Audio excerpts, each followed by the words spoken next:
Donc pourquoi, la cybersécurité, pour les startups? Donc ce qu'on va partager avec vous aujourd'hui, j'aime bien cette phrase qui est: «L'ignorant affirme, le savant doute et le sage réfléchit». On va réfléchir ensemble. L'objectif, c'est pas vous donner des vérités, c'est vous apporter un certain nombre de réflexions et d'informations qui vous permettront de réfléchir sur ce thème de la cybersécurité des startups. Où est le problème? Déjà aujourd'hui, si vous ne faites rien, vous êtes sûr que c'est direct une perte de chiffre d'affaires dans les années qui viennent, une perte de clients et une perte de part de marché. Il y a très, très peu de domaines de start-up dans lesquels la cybersécurité et les gages de cybersécurité ne vont pas être indispensables, notamment par rapport aux réglementations européennes et aux certifications européennes qui arrivent, mais de façon générale par rapport au contexte. On va parler du coût de la cyber pour les startups. C'est quoi le coût de la cyber pour les startups? On a quelques exemples d'entreprises récentes qui se sont fait un peu épingler.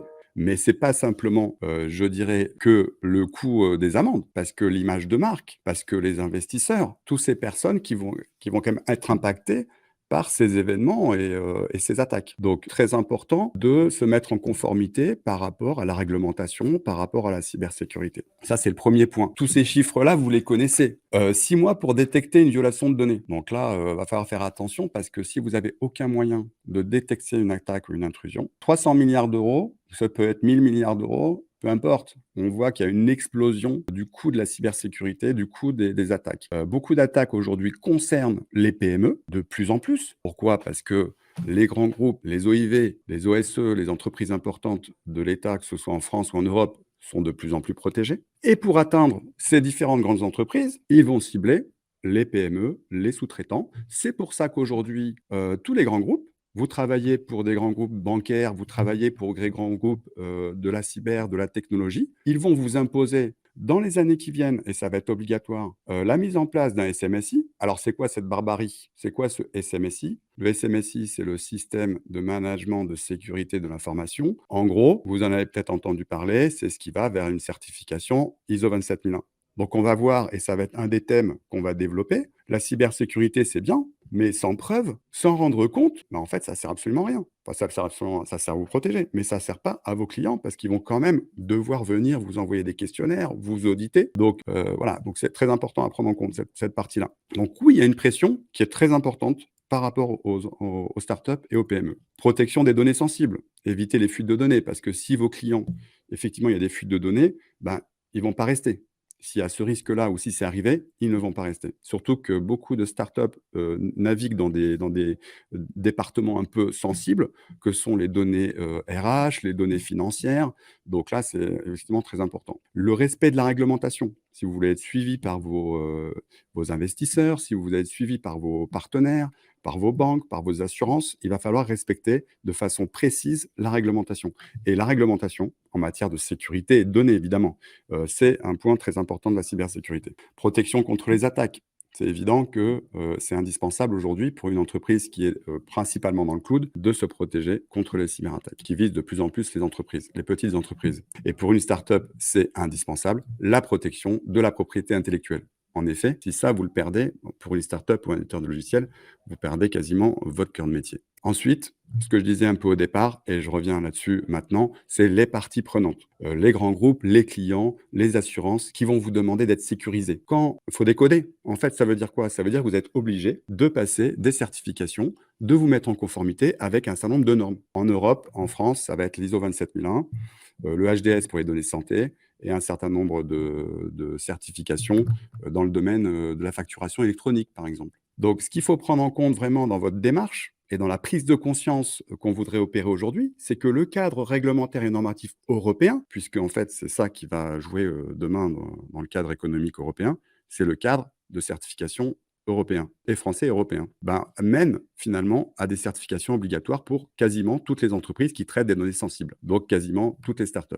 Donc ça, on va parler de certification. On a fait tout un webinaire sur les certifications, c'est sur notre chaîne YouTube. Je ne sais pas si Nicolas, tu peux mettre le lien en dessous. Mais effectivement, on a fait tout un webinaire sur toutes les certifications. Donc nous, on travaille sur toutes les certifications importantes en matière de cybersécurité, les certifications HDS, le RGPD, l'ISO 27700 qui est lié aux données personnelles, les certifications autour du RGPD, la 27001 évidemment, le SecNum Cloud, etc., etc.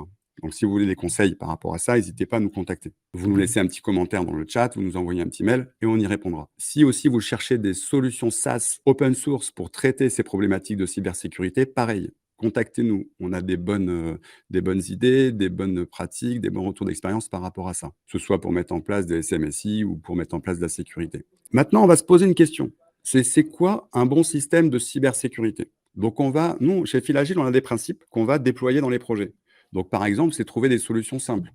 Il y a des solutions aujourd'hui, si vous voulez utiliser les solutions du marché, ça va être des solutions assez coûteuses.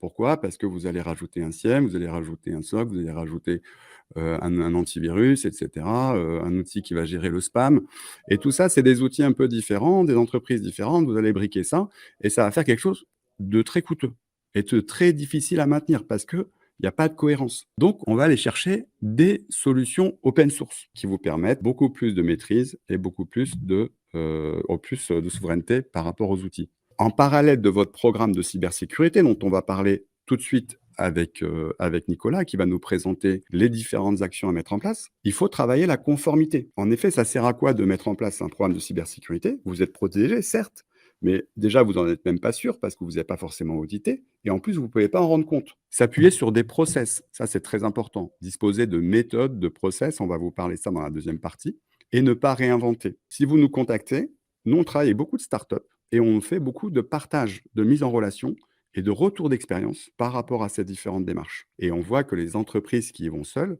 et réinventent, prennent beaucoup trop de temps et perdent énormément d'argent. Donc c'est très important de bien s'entourer. Par exemple, on a accompagné des dizaines de startups éditeurs logiciels en cybersécurité et certification 27001. Récemment, Novolise, Appcraft, Anakin, Odroa, Phoenix, KBRW. Vous retrouvez, si ça vous intéresse, d'en apprendre un peu plus et de voir un peu comment ils ont mis en place leur projet de cybersécurité et de certification, il y a des témoignages sur la chaîne YouTube. En dessous, vous avez la chaîne YouTube, vous avez le témoignage d'Odroa qui a mis en place son programme de cybersécurité en 10 mois. Veriswing, qui est un super ERP en ligne, qui est aussi certifié ISO 27001 et qui a mis en place un programme de cybersécurité. Vous avez le témoignage de Veriswing sur ses programmes de cybersécurité et de pentest en ligne sur la chaîne. Donc ça, c'est très intéressant d'avoir ces retours d'expérience et ça, c'est ce que vous allez retrouver sur notre chaîne YouTube.